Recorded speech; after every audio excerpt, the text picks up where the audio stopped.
काय रे, मनाला लागलं ना? ज्यांच्यासाठी तू अर्ध्या रात्री धावून जातोस, स्वतःची कामं सोडून ज्यांची मदत करतोस, आज तुला गरज असताना त्यांनी तुझे फोन उचलले नाहीत. तुला साधं हो म्हणायला सुद्धा त्यांना वेळ मिळाला नाही.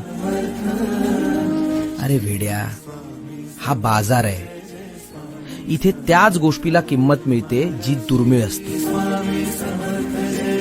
तू स्वतःला लोकांसाठी इतकं अवेलेबल करून ठेवलंयस की त्यांना आता तुझी किंमतच उरली नाहीये. बाळा, देव माणूस होणं चांगलं आहे, पण पाय पुसणं होऊ नकोस. कधी कधी नाही म्हणायला शिक.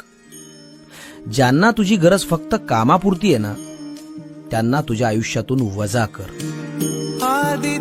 यापुढे कोणासाठीही धावून जायचं नाही. ज्याला तुझी कदर आहे तो तुला शोधत येईल. आणि जर कोणीच नाही आलं तर वाईट वाटून घेऊ नकोस, भिवू नकोस. मी तुझ्या पाठीशी आहे. Download ShareChat.